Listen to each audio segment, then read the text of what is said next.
This is the video that would shock the world and change it. 2004 in November, the USS Nimitz carrier strike group were doing what they call workups off the coast of San Diego. And as they are doing this, there are two different radar arrays that are picking up these objects over the course of several days, dropping from 80,000 feet and within about a second or less, all of a sudden being 50 feet over the water and hovering and then popping back up again. So they vector the two F-18 aircraft and they go to look at this thing. And long story short, after visually seeing this tic-tac looking object, roughly about the same length of a F-18 fuselage, performing in ways that we still can't replicate, bouncing around up and down. So this is an intelligent technology. This is absolutely, and it's responsive and reactive. And it's not human. It's not ours. Though the Nimitz tic-tac incident had occurred back in 2004, Elizondo didn't see the video until 2009. And then in 2015, it happened again. Naval aviators attached to the USS Roosevelt recorded these two other videos during exercises off the coast of Florida. That also caught the attention of intelligence consultant and former Deputy Assistant Secretary of Defense, Chris Mellon. The Navy was experiencing a number of incursions into restricted airspace, and I met Lou at the Pentagon, began to hear about these incursions. And the more I learned, the more I realized that we had a potential disaster on our hands. The videos remained undisclosed to the public for years, and it's easy to see why. These weren't just strange objects in the sky. They conformed to what ATIP would establish as the 5 observables. My gosh!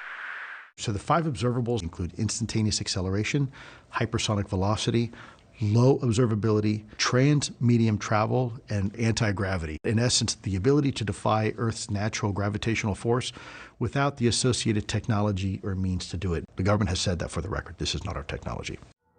You know, people always say, well, Lou, you know, these things are clearly from outer space. And I say, well, you know, let's hold off on that. I often tell people, look, they can be from outer space, inner space, or frankly, the space in between. There's a whole reality around us. There's life in the bottom of the ocean that live and thrive, and they survive off chemosynthesis, not the sun.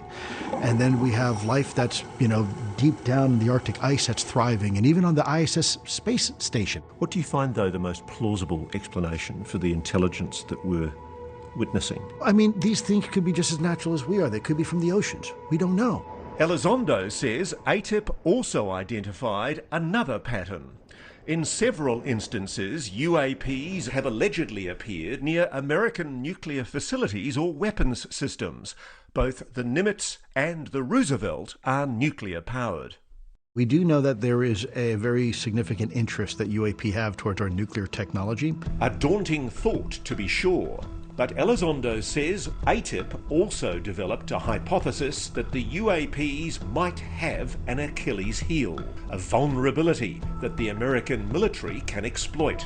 Electromagnetic pulses of some kind could bring down these craft. Yeah, the general consensus was that these vehicles, their propulsion units, are susceptible to electromagnetic pulse, meaning they are using a technology that the electromagnetism, if they were to encounter a certain frequency of electromagnetism, would interfere with their ability to fly and maneuver. Building on that hypothesis, Elizondo says his team devised an audacious secret plan to disable and capture one of those tic-tacs. We had proposed a honey trap to try to collect data and information on these UAP. So this was an operation known as Interloper. That is correct. So you have a nuclear-powered carrier with other nuclear-powered vessels, potentially nuclear-powered submarines, which also may have potentially nuclear weapons. So the idea is to create a nuclear footprint that is so irresistible to these things, we would create a trap, and then that trap would be sprung. But Operation Interloper never made it past the planning phase. Interloper was stymied, wasn't it? It was scrapped.